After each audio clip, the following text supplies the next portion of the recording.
Banjar di Pati dibobol oleh maling. Sejumlah berkas hilang termasuk rancangan APBD 2023. TNI AL Semarang berhasil menggagalkan penyelundupan puluhan burung dilindungi tanpa dokumen.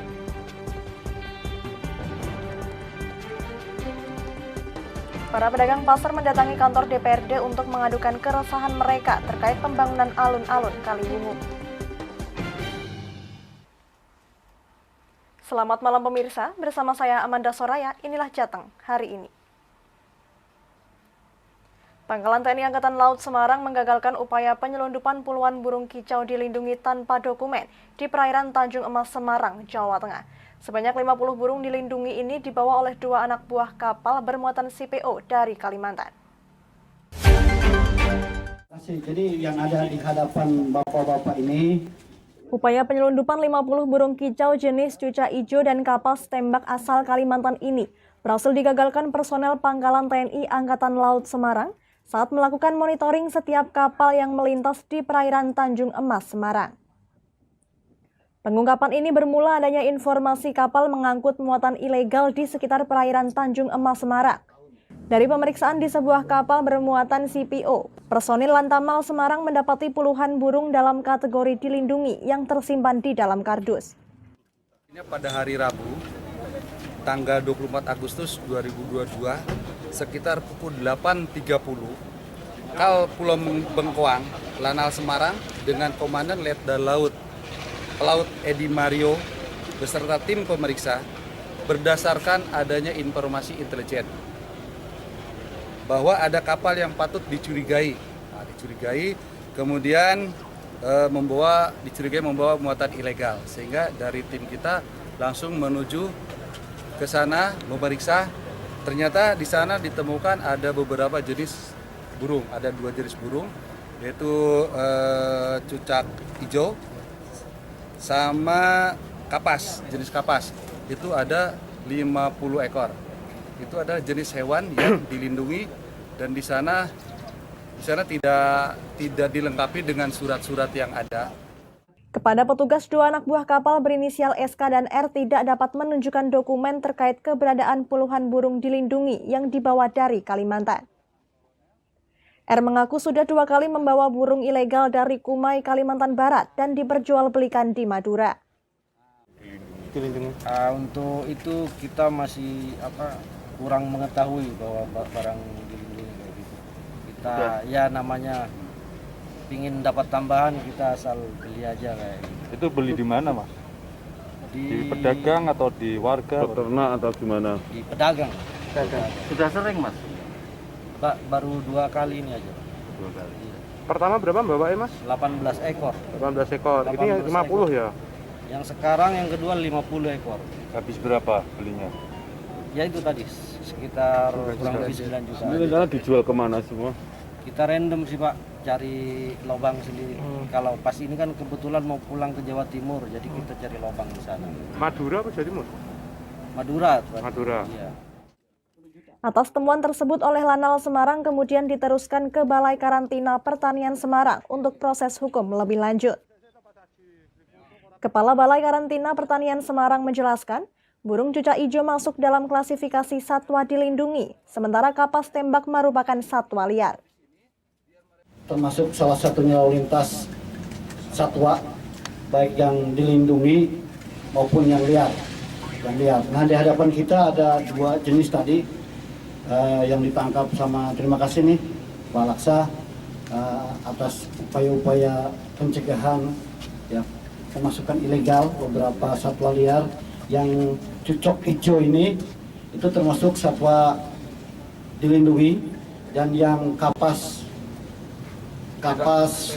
tembak itu termasuk yang satwa liar. Jadi dua-duanya memang ada aturannya. Untuk satwa itu ada 2 jenis, ada yang dilindungi dan ada yang satwa liar. Dan dua-duanya kalau lalu lintas antar pulau itu harus melalui dokumen. Atas perbuatannya, SK dan R akan dijerat dengan Undang-Undang Pasal 5 tahun 1994 tentang keanekaragaman hayati. Dari Semarang, Henufan, Lingkar TV, melaporkan.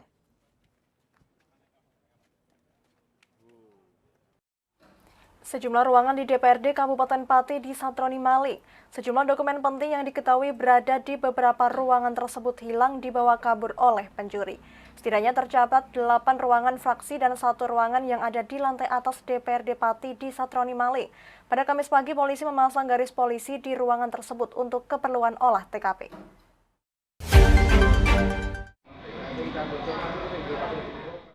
Kantor Dewan Perwakilan Rakyat Daerah atau DPRD Pati dibobol maling.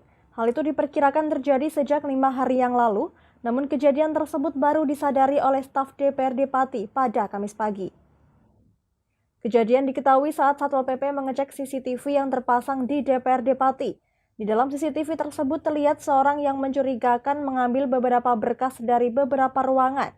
Setelah dicek lebih lanjut diketahui beberapa berkas penting milik anggota DPRD Pati hilang. Tak menunggu lama, staf DPRD Pati segera melaporkan kejadian tersebut ke Polres Pati. Staf perlengkapan DPRD Pati Agus Suprihanto saat ditemui awak media mengungkapkan, dokumen penting seperti rancangan APBD Kabupaten Pati tahun 2023 serta beberapa dokumen pribadi anggota Dewan Raib dibawa oleh maling.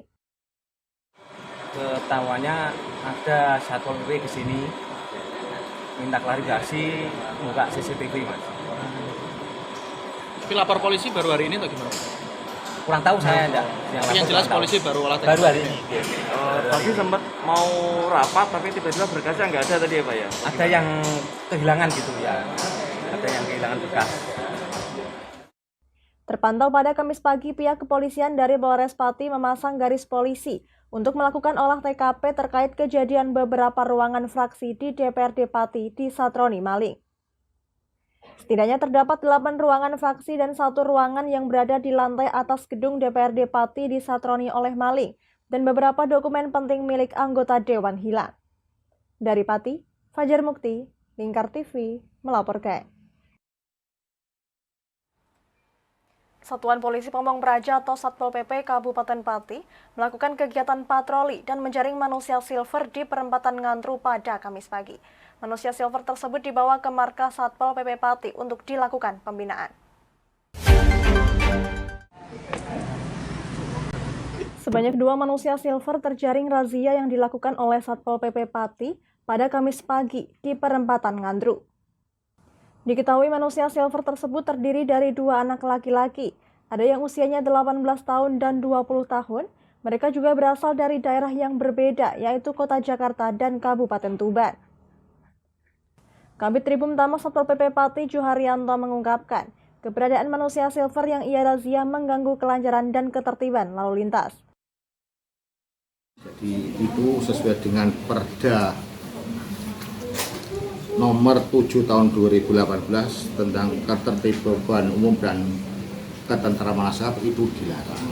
Jadi itu maka kita terus dari tim patroli membawa kedua anak tersebut ke kantor Satpol untuk dilakukan pembinaan. 2 anak pang tersebut kemudian diberi sanksi saling memotong rambut. Oleh Satpol PP Pati kemudian akan diserahkan ke bidang BPHD untuk dilakukan pembinaan.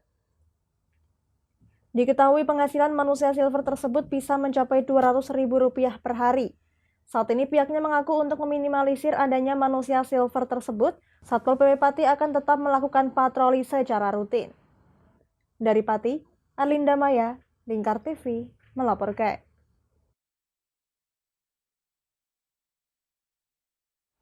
Jangan kemana-mana pemirsa, kami akan kembali usai jeda pariwara. Tetap bersama kami.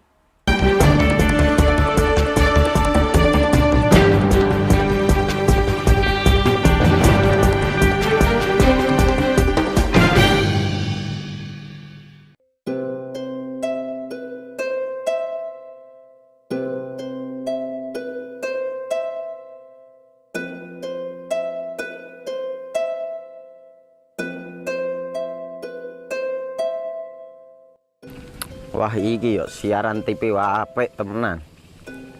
Filme cocok karo suasanane. Elah. Lapo le bro ngene iki awan-awan kok. Iki lho nonton TV, Kang. Wah kenal nedan kowe wong genang delok HP kok delok TV piye. Wah, kurang update gue iki, Kang. Lho, maksud piye kok ngarane aku ora update itu? Iki lho delok, aku nonton TV tenan. Apa kira nonton HP? Wong delok HP ngono kena edan apa ya iki. Iki lho delok siarane. Lho, kok iso ya? Yo TV apa? Jenenge Lingkar TV, Kang. Saiki erane TV kok ngene iki. Kok Lingkar TV nek dia awak dhewe panggone iso nonton TV lewat HP. Kok ngene iki. Ana film-film ngene iku ya? Iya, filme apik-apik kaya ngene iki. Awak dhewe nek sawah leren mbut gawe iso leren ndelok film-film ngene iki. Padha iso ngene iku. Iso, ora ketinggalan karo cah-cah kae. Lho. HP ku kok ora iso tak nggo ngono piye carane iki? Iki lho Rip, tak doi carane. Piye? Kowe buka Play Store. Play Store, Mas. Yo iku pokoke. Play Store apa? Ketik Lingkar TV. Engko lek wis ngono, klik install. Nah, engko wis ana metu menune Lingkar TV karek ndelok siaran apa ae. Film-filme apik-apik. Berarti film channel Lingkar TV metu nang kene kabeh ra? Iso. Filme wah cocok karo suasana cara didelok ya. Oh, wis iki iso iki. Iya metu kabeh ngene TV wah. Iya. Ondiange ya. Mangkane Lingkar TV ku filme apik-apik kabeh. Iya, aku ngene kok. Lagi reti iki aku malah. Sekolo ana bocah-bocah ajak ndelok. Heeh, ben seru nang kene ya, Wan. Wabek. Rene lo. Tak deloki apik-apik ana film Jos iki.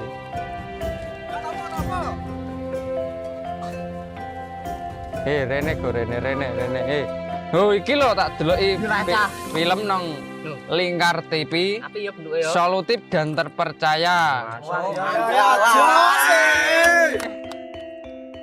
Tonton siaran Lingkar TV melalui aplikasi Lingkar TV di Play Store. Dengan cara ketik Lingkar TV di pencarian Play Store, kemudian tekan install. Mudah bukan? Nikmati tayangan-tayangan menarik dari Lingkar TV kapanpun dan dimanapun Anda berada. Tinggal tekan menu Lingkar TV di HP Anda dan selamat menonton!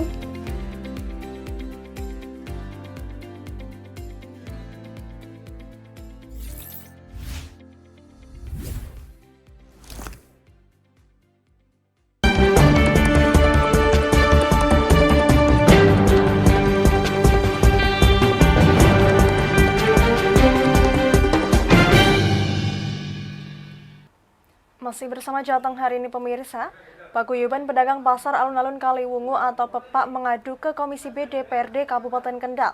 Pasalnya mereka resah akan dibangunnya alun-alun Kaliwungu yang membuat mereka bingung di mana mereka harus berjualan. Kebalikannya dari apa yang dulu pernah ditentangkan oleh Puluhan pedagang pasar sore yang menempati alun-alun Kaliwungu resah karena alun-alun akan dibangun namun para pedagang belum tahu akan dipindahkan kemana. Sementara dari Disdak akan membuatkan shelter ukuran 2x2 meter sebanyak 300 shelter untuk pedagang pasar sore Kaliwungu.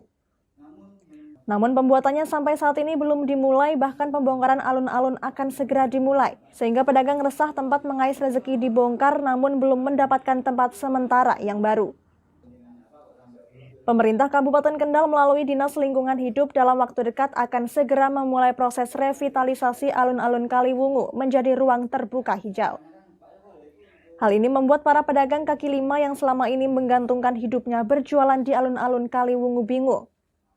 Mau tidak mau mereka harus direlokasi sebelum proses revitalisasi alun-alun Kaliwungu dimulai.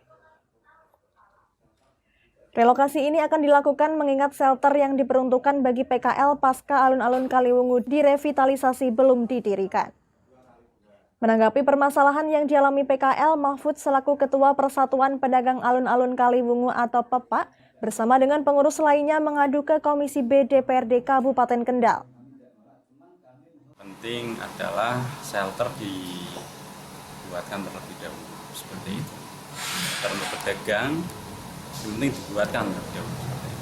dari hasil audiensi tadi sudah ada titik temu belum? Alhamdulillah sudah ada titik temu mengenai masalah pembangunan shelter dan RTH ternyata kan kebarengan. Tapi untuk masalah tempat untuk relokasi kami dari dinas dinas perdagangan itu kan menyarankan untuk diparkir pasar pagi Kaliwungu. Tapi yang diarahkan kepada dinas di teman-teman komisi B itu kan menyarankan di parkir timur masjid Kaliwungu. Permasalahan sebenarnya seperti apa sih Mas kok tiba-tiba audiensi ke sini? Ya karena kemarin kan kita kan yang diagendakan pertama kali kan yang dibangun kan shelter terlebih dahulu seperti itu. Ternyata sampai sekarang kok berbalik, shelternya belum jadi malah RT-nya dibangun seperti itu. Jadi kan kami kan butuh tempat untuk berjualan seperti itu. Sekretaris Komisi B DPRD Kendal Tardi mengatakan, hasil dari audiensi antara Komisi B bersama dengan Pepak dan Disdak Kendal didapati sebuah kepastian akan dibangunnya shelter bagi PKL di tahun 2022 ini dan tempat relokasi PKL tak jauh dari alun-alun Kaliwungu. Jika pedagang mau nantinya akan direlokasi di Pasar Pagi, sebab Pemkab punya lahan di Pasar Pagi. Yang pertama adalah dijaminnya tempat atau shelter yang baru nanti dibangun di tahun 2022. Yang kedua adalah untuk penampungan pedagang sementara itu diupayakan tidak jauh dari pasar sore yang sekarang ditempati itu. Yang ketiga tentunya pembangunan shelter maupun ruang terbuka yang ada di Kaliwungu, Pasar Sore Kaliwungu bisa terlaksana sebaik-baiknya di tahun 2022, akhir tahun sudah selesai. Kepala Disdak Kendal Ferinando Ratbonai menegaskan, terkait dengan shelter yang diperuntukkan bagi PKL tahun ini sudah dianggarkan. Ya, jadi sebenarnya pedagang Kaliwungu Pasar Sore ini ada kekhawatiran kalau nanti dia direlokasi karena ada pembangunan RTH, terus shelternya belum dibangun, dan nanti dia besok jualan lagi di mana. Ada kekhawatiran itu. Namun tadi sudah kami sampaikan bahwa untuk pembangunan shelter tahun ini sudah dianggarkan. Anggarannya kurang lebih 2,3 miliar. Kemudian DED-nya sudah direview, kami juga sudah proses, rencana hari Jumat ini akan tayang lelang di ULP. Jadi untuk kekhawatiran ini sudah terjawab. Dan jumlahnya pun sesuai rencana untuk 300 pedagang, sama seperti permintaan mereka, ukurannya juga 2x2. Itu letaknya di mana Pak? Letaknya di sebelah selatan alun-alun, yang selama ini dipakai untuk Balai Desa Kutoarjo. Dia mengaku sangat memahami akan kekhawatiran yang dirasakan para PKL jika proses revitalisasi segera dimulai dan mereka direlokasi, sedangkan di sisi lain shelter bagi mereka belum didirikan. Pedagang sangat khawatir tidak bisa berjualan karena tidak memiliki tempat. Dari Kendal, Muhammad Arya, Lingkar TV, melaporkan.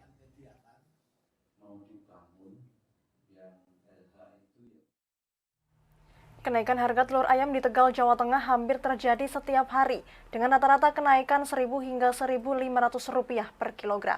Saat ini harga telur ayam sebesar Rp31.000, padahal pekan lalu masih Rp25.000 per kilogramnya.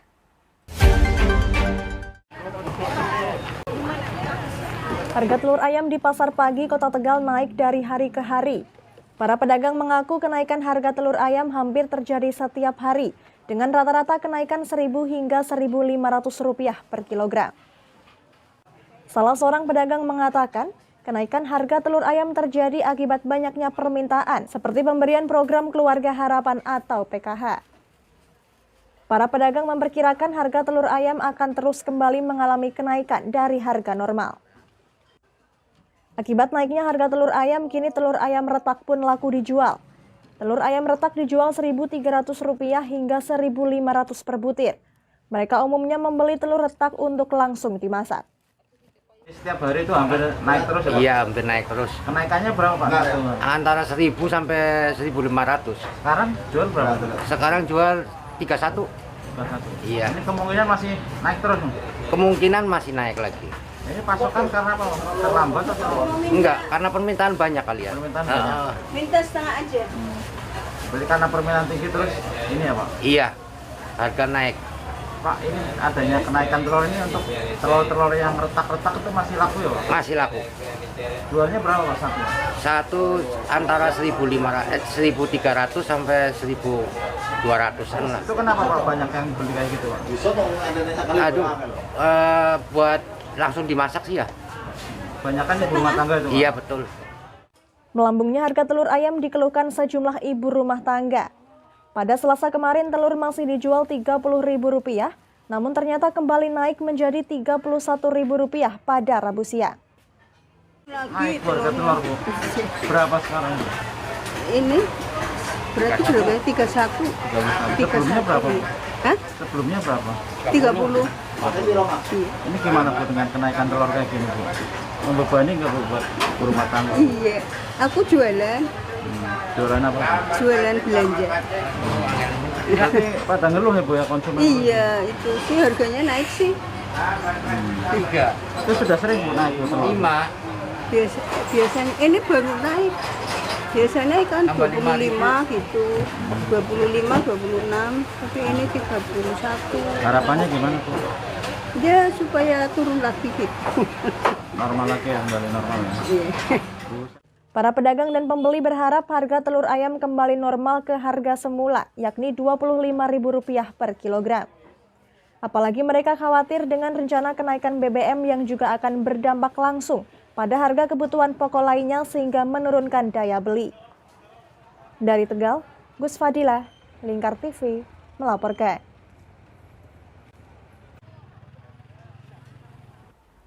Muharram adalah bulan yang baik untuk menyantuni anak yatim piatu.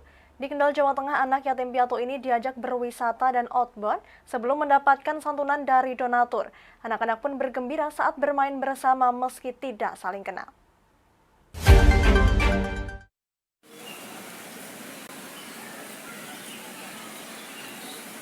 ...120 anak yatim piatu dari seluruh Kabupaten Kendal, Jawa Tengah ini berkumpul di agrowisata Tirto Arum Baru untuk bermain bersama. Anak-anak ini merupakan perwakilan dari setiap kecamatan di Kendal yang diasuh Kementerian Agama Kabupaten Kendal. Raut kegembiraan dan keceriaan terpancar dari anak-anak yatim piatu ini saat diajak bermain bersama meski belum saling mengenal. Lewat permainan sederhana, anak-anak diajak bekerja sama dan saling menghargai sesama. Tidak hanya bermain outbound saja, anak-anak ini juga diajak naik perahu di objek wisata ini. Sebelum mendapatkan santunan dari donatur, anak-anak dibebaskan untuk berenang di kolam renang. Dia, salah satu anak yatim dari Kecamatan Limbangan, mengaku senang diajak bermain dan berenang. Meski dalam permainan tidak mendapatkan hadiah, namun kegembiraannya tidak bisa disembunyikan saat bisa berenang bersama teman-temannya. Tadi main apa dulu sebelum nanti main apa? Outbound. Seneng nggak main outbound gitu? Tadi mainnya apa aja? Permainan apa aja? Main kelompok ya? Seneng nggak main kelompok kayak gitu? Dapat hadiah? Dapat hadiah ya? Hadiahnya apa tadi? Gak dapat hadiah. Tapi seneng ya? Sekarang berenang juga seneng. Namanya siapa? Yes. Santunan yang diprakarsai penyuluh agama Islam kantor Kementerian Agama Kendal ini menghadirkan 120 anak dari total 180 anak yang mendapatkan santunan. Selain memberikan santunan dari donatur, tujuan mengajak ke tempat wisata untuk memberikan kebahagiaan melalui permainan outbound dan wisata. Untuk pelaksanaan santunan anak yatim pada tahun 2022 ini mengundang anak 130 yatim atau yatim piatu. Semuanya dari wilayah Kabupaten Kendal. Per kecamatan diambil anak. 6 anak ya. 6 anak. Kelebihannya 6 anak kali 20 adalah 120, 10 anak diambilkan dari keluarga orang kemenangan. Nah, tujuannya sendiri Pak kegiatan ini apa? Tujuan pertama untuk memeriahkan tahun baru Islam 1 Muharram. Yang kedua membantu mereka-mereka para anak yatim, terutama ibu-ibu janda atau bapak yang telah ditinggal ibu, demi untuk mensejahterakan mereka. Santunan ini merupakan kali ketiga. Sebelumnya pernah mengajak anak yatim piatu ke Pantai Sendang Sikucing, dan tahun ini mengajaknya bermain bersama dan berenang.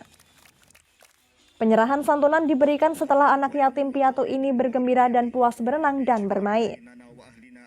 Dari Kendal, Muhammad Arya, Lingkar TV, melaporkan. Berita tadi sekaligus mengakhiri kebersamaan kita kali ini. Terus saksikan Jateng hari ini setiap pukul 21 waktu Indonesia Barat hanya di Lingkar TV. Akhirnya saya Amanda Soraya, mewakili seluruh kerabat kerja yang bertugas pamit dari hadapan Anda.